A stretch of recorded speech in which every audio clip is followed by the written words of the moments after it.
All right. It is official. Jaden Ivey, Pistons guard, who's having a career year, Caleb. Unfortunately, yesterday against the Orlando Magic, suffered a season-ending broken fibula. Cole Anthony made a basketball play. Hate to see it, especially how the Pistons are playing this year. I mean, this is a team that's still in the. I mean, they're in the playoff picture right now. Technically, Yep. they're battling in the East. They already have more wins than they did last year. Cade Cunningham's having an incredible season. JB Bickerstaff's doing an incredible job. And Jaden Ivey and Cade Cunningham have been playing really well together this year. That was the big question. Can they coexist? And I think you would agree. They've proven they can coexist. But what's kind of your reaction, initial reaction? Just announced about less than an hour ago from Shams from ESPN that he has suffered a season-ending injury. He's out for the year. Yeah, I mean this is heartbreaking, especially for a guy like Ivy, who we know is a hard worker, who wanted to come this season and really prove that he could be a star in this league. And there were points during the season that he was. I mean, he was shooting 40% from behind the arc. That's a huge loss for the Detroit Pistons. And you saw the reaction from all of his teammates. I mean, you saw Cade, getting emotional, Asar getting emotional on the bench. This is a really tough loss for this team. And I know Ivy's kind of one of those glue guys. Everybody really loves him on the team. And man, this is a tough loss, but this is going to be an opportunity for, other guys to step up. Marcus Sasser might be a guy that might be, plugged into the starting lineup. We know what we're going to get out of Malik Beasley. Tobias Harris is a guy that's really going to need to step up with Ivy's. I mean, you're losing 18 points a game. I mean, this is tough. I mean, Tobias, Asar, all these guys, they're really going to have to step up in Ivy's absence. But my initial reaction was, I mean, it's gut wrenching and just something. This is terrible for a young player. I mean, brutal. I mean, I'll say to your point, they have to replace 18 points a game. I mean, they have to replace, you're talking 30 minutes, 18 points. He's shooting well this year percentage-wise, which I think that's the biggest thing, the 40% from three. And he was in the game. This is what is even, I mean, this is the worst part of it all. The injury is obviously the worst part, but 5 of 6 from three in the game. Like, that was the big thing with Jaden Ivey. Can he be consistent from behind the arc? And he has, I mean, 46% from the field, 40% from three. And not to mention, he is, besides Cade Cunningham, your dominant ball handler. And when Cade's not there, he's out there making plays, drawing the attention of defenses. That's what we talk about when we talk about the Pistons is they just need more guys that can make plays with the ball. They have Cade Cunningham, of course, but to lose a guy like Ivy, it's the points per game. Yes, it's the production. Yes, he plays 30 minutes a game. Yes, his role is super important. But within that role, man, it's having that ball handler that they're now losing, which is significant. That's why I'm glad you brought up Marcus Sasser, because he's someone that I think will get more opportunity. Obviously, guys off the bench, you're going to need to play more. But at the end of the day, does this hurt the Pistons? Yes, it does. Now, I don't know. JB's been doing a really good job with he kind of working with what he has. I'm curious what the adjustment is. Ivy, he's missed some games this year, has he? Has he not? I'm not sure who started in place of him. Do you remember? I believe it was Asar, and I think JB really prides himself on. I mean, we're top 10 in bench points, and that's a big reason. I mean, Malik Beasley's averaging, 17 a game? Yeah. And I don't think that role is going to change for Malik Beasley. He might get more minutes, but I don't see him getting plugged in that starting lineup. But, I mean, you saw the first guy to come off the bench when Ivy got hurt was Sasser. Yeah. And this is a guy who played well at times last year, and the whole thing is, again, like, will he fit with Cade? Will he be able to handle the ball? Will he turn the ball over too much? Will he be able to shoot the three?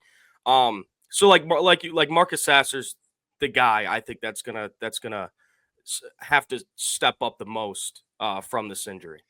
Because Marcus can score now. I mean, watching Marcus, that dude's a shot maker, shot creator. Now you're going to lose the playmaking with Jaden Ivey, which honestly, in to bring up Asar really quickly, obviously Asar being incredible as he is defensively, the one thing that was underrated, and I think still is underrated about Asar, is he's not asked to do it, but his brother Amen, you see his playmaking with the ball. Like, these guys can do it. They did it at overtime, their league. And I know the competition is nowhere near close to the NBA, but these guys, Asar's not just he's not like a defensive slashing wing. He can make plays. Now, is he playing guard? No, but him returning, I think, does give them a little bit of more boost with his playmaking. I'm curious to see now Asar expand on that. Marcus, I think for Marcus, can he play with Cade? I would say absolutely, because he can shoot the ball. He can score. Yeah. He can get buckets. That's what Marcus Sasser does.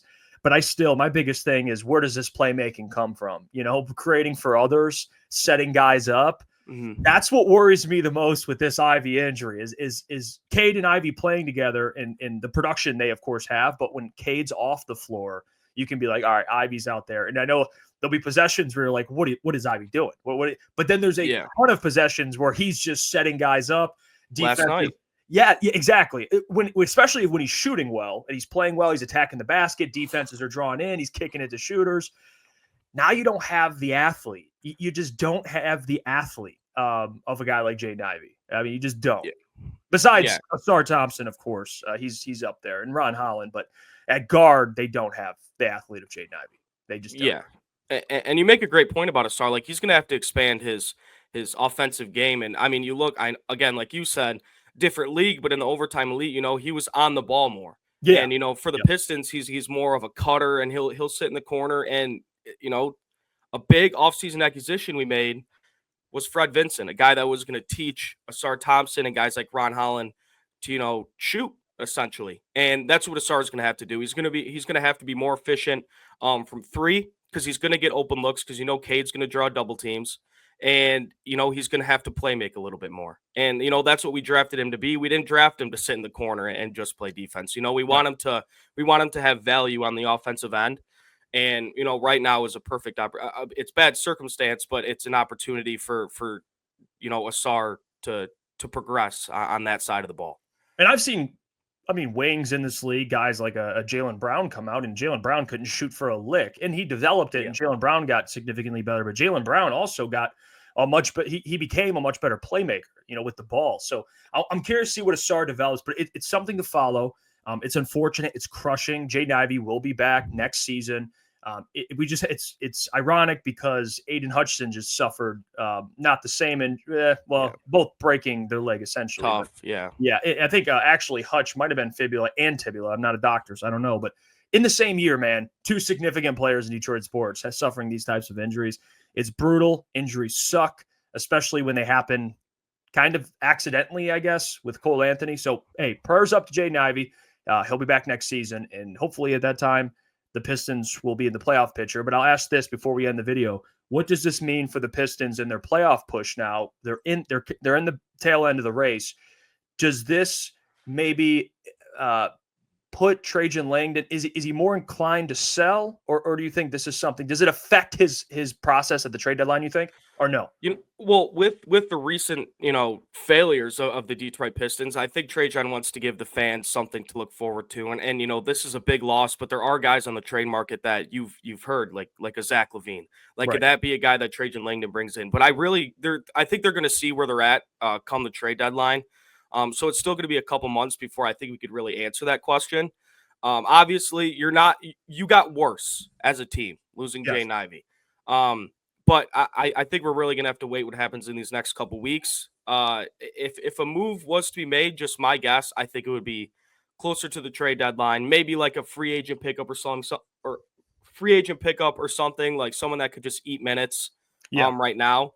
But if we were going to make an impactful move, it would be closer to the deadline. But to answer your question, we should go get someone at the deadline rather than sell. If you want to call trading Tobias Harris selling, you can, because I'm all for trading him. If we were to get like a Brandon Ingram or Zach LaVine or someone like that, I'm all for it. But you should. I mean, the success Cade Cunningham's having this year and how much money he's making, you should definitely try to pair him with another player after losing Ivey. I just don't. I would hate to see a year